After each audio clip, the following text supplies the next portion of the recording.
بسم اللہ الرحمن الرحیم۔ الصلاۃ والسلام علیکہ یا سیدی یا رسول اللہ وعلی آلک و اصحابک یا سیدی یا خاتم النبیین۔ ناظرین محترم، میرے اور آپ کے پیارے آقا نبی کریم صلی اللہ علیہ وآلہ وسلم کے والدین بزرگوار کا رشتہ ازدواج میں بندھ جانا اور ان کا شجرہ مبارک کس طرح ایک دوسرے سے ملتا ہے، آئیے جانتے ہیں۔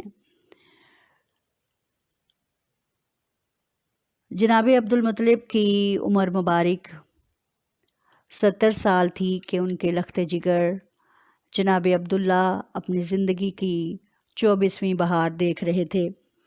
والد محترم نے ان کی شادی کا فیصلہ کیا جو کہ سیدہ آمنہ بنت وہب سے طے پائی۔ سیدہ آمنہ بنت وہب بھی قبیلہ قریش سے ہی تعلق رکھتی تھی۔ شجرہ مبارک کچھ یوں ہے: جناب کلاب کے بیٹے جناب قصی، جبکہ جناب قصی کے 2 بیٹے جناب عبد مناف اور جناب زہرہ۔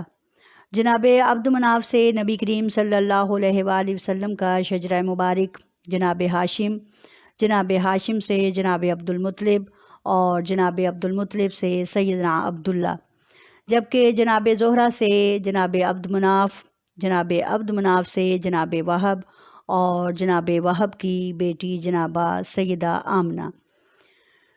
ایک دن جناب عبدالمطلب اپنے بیٹے جناب عبداللہ کو ہمراہ لیے بنو زہرہ کے ہاں تشریف لے گئے اور جناب وہب سے ان کی بیٹی سیدہ آمنہ کا رشتہ مانگا۔ مورخین لکھتے ہیں کہ جناب وہب اس وقت انتقال فرما چکے ہوئے تھے، جبکہ یہ رشتہ جناب وہیب سے مانگا گیا تو انہوں نے اسے بخوشی قبول کر لیا۔ چنانچہ عربوں کی رسم کے مطابق 3 دن تک دلہا اور دلہن اپنے میکے میں ہی رہے اور چوتھے روز جناب عبدالمطلب کے ہاں تشریف لائے۔ اس کے کچھ عرصہ بعد جناب عبداللہ تجارت کے سلسلے میں ملک شام تشریف لے گئے، جبکہ اس وقت سیدہ بی بی آمنہ امید سے تھی اور جناب عبداللہ اسی خوشخبری کو لیے سفر پر روانہ ہو گئے۔ لیکن تاریخ جانتی ہے کہ میرے اور آپ کے آقا اس دنیا میں یتیمی کی حالت میں تشریف لائے۔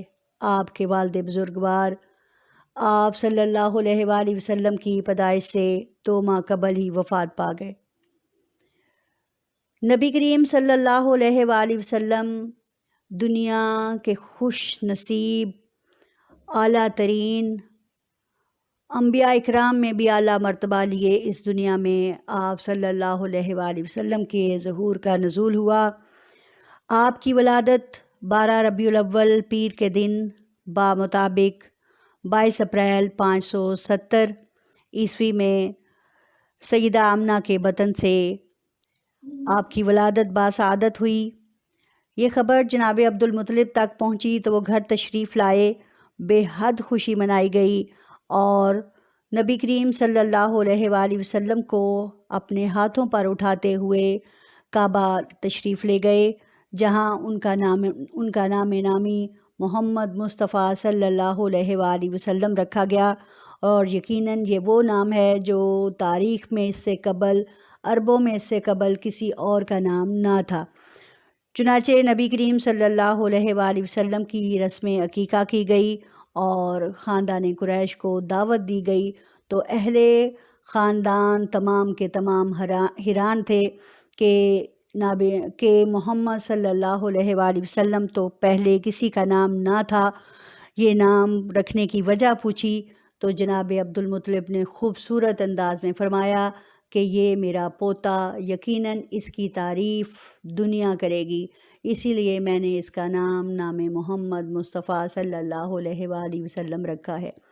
ناظرین محترم، تھوڑی سی انفارمیشن تھی، میں نے آپ سے شیئر کی۔